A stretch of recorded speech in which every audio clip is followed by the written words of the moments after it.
Hello, you lucky people. Welcome to video number 1 going through the ACCA June 2024 SBL examination pre-seen information with, of course, my exclusive notes you are welcome to download. If you click the link in the description, they're all yours. Go for it. These are my insights that I'd be using if I was in your position. And on top of that, I'm delighted to let you know this video and myself, we are affiliated with Stranti. You can access one of their free pre-seen packs, have a go at one of their mocks. They've got courses as well. And for pure transparency on the channel, as always, if you were to purchase anything using the links in the description of this video, it would help contribute to running the channel. And as always, a massive thank you.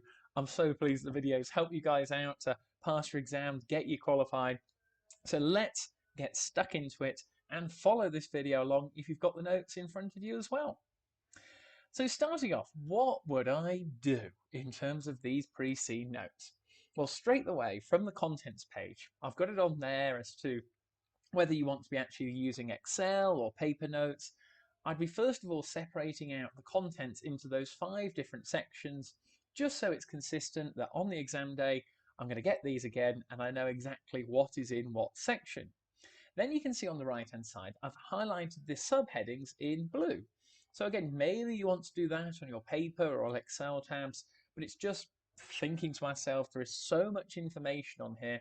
How can I break it down so that it's more easily digestible and that what I transfer over to those Excel tabs or paper notes is in my way of putting it, and so that the night before I can just go through them one by one. Lovely, easy job on there, and it's definitely going to help me out. So that's the first tip straight away to get the ball running. I've also put at the bottom there because, well, I didn't have that much space at the end, to be honest. So there are some just key areas in terms of corporate governance, ethics.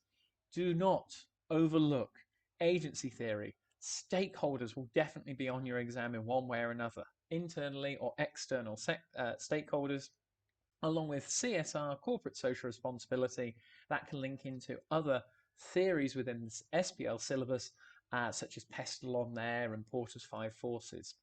But it's especially for agency theory, just for your notes on there. We've got the directors and the way that this business is being run. It's not performing quite effectively as it should be. And you've got the agents, the managers, the veterinarians who are in charge of actually putting into practice some of their actual management techniques, because it's all centralized.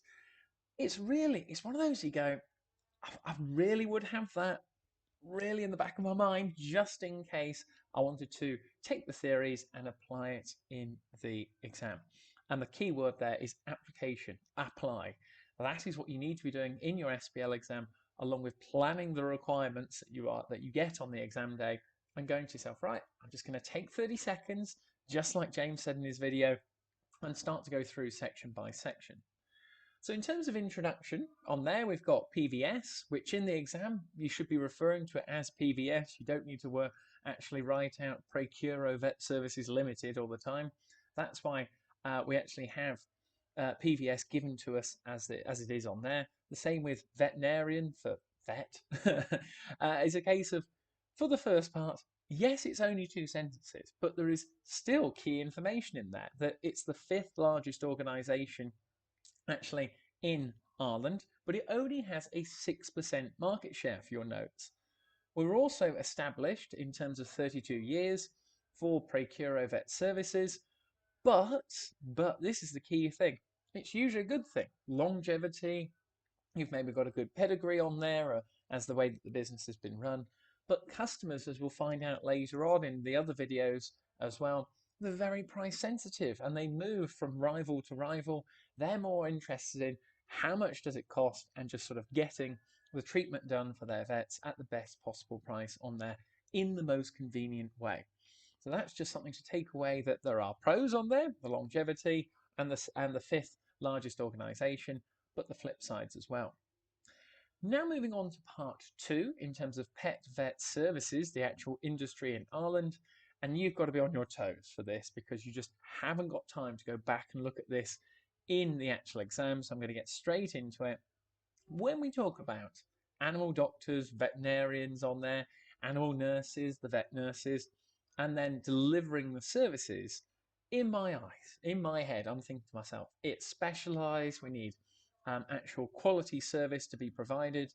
And then when we go through it in a bit more detail, when we look at the pets on there, it's saying that I love this when I had to note it down as to no confusion as to defining a pet from ACCA, first of all. But then when I thought it through a bit more, I went, they've given us cats, dogs, birds, reptiles. I'm thinking to myself, these vets in Ireland, they're going to have to deal with so many different types of animals on there, a wide range, and the demands of the market, because it's a increasing market, the revenues are going up, it's a growing market where we're getting lots of competitors coming in externally and acquiring other companies. These are the sort of things where you're going, it's a tricky job for the veterinarians and the vet nurses. So I'd hope that the board of directors running the company were doing things to the best of their interest, which we'll find out later on they're actually not particularly doing very well. And to really hit home, maybe if, in case you've never met any veterinarians or vets yourself, it's very demanding. It's a qualification that takes 5 years, demanding exams, on-the-job training. It's a real sacrifice, a bit like you sat watching this video now, going through the exams, but it's the demand of the market. You've got to be fit for purpose for the role. And it's just to sort of get you having a picture in your mind that if you were to picture one of these vets who are working and treating the animals themselves, the rigorous amount of training that they've had to go through and the pressure when they're actually doing the services, because if you've got a pet yourself, you probably actually treat it like a family member.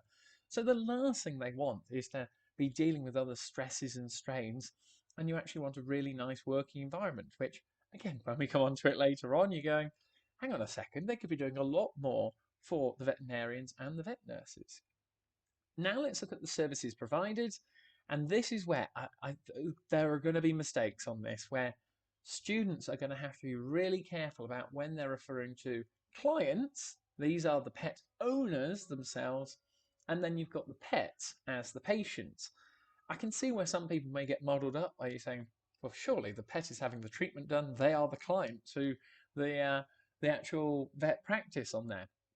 So just being crystal clear in your notes that when you're writing your practice answers, or maybe you're doing a mock paper, being incredibly specific as to the pet owners being the clients and the pets being the patients, of course. We then have all of these different areas of revenue that the vet practices can actually achieve.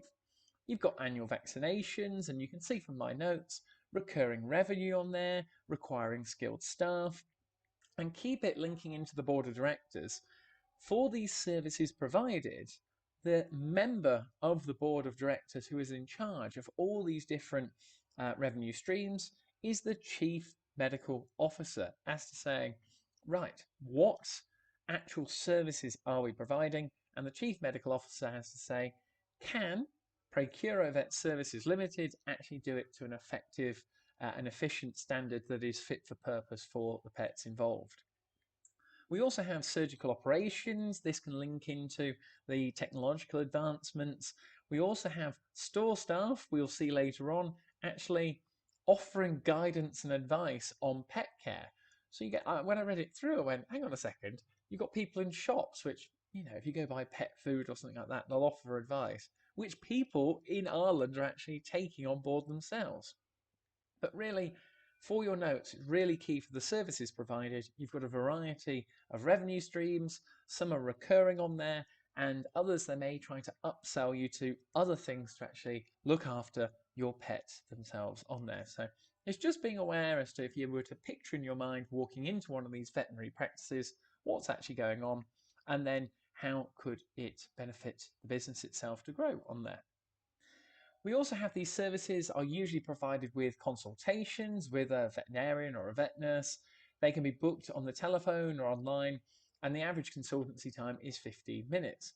So now this is where we get into the real specifics for your notes that are going to help out. So no information is provided as to how PVS gets on time-wise for these consultations. So do they stick to the 15 minutes? Do people run over them?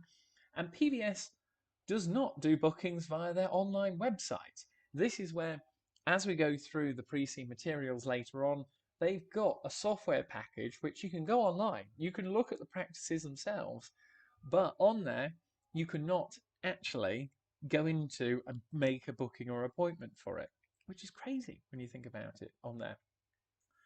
In terms of then, we've got the market structure. We'll go into that now into our next video. I want to make it real crystal clear so that you get it breakdown by breakdown. So I'll see you on the other side for part 2. If you have any questions from part 1, make sure you leave a comment below, and I'll see you soon. Thank you very much.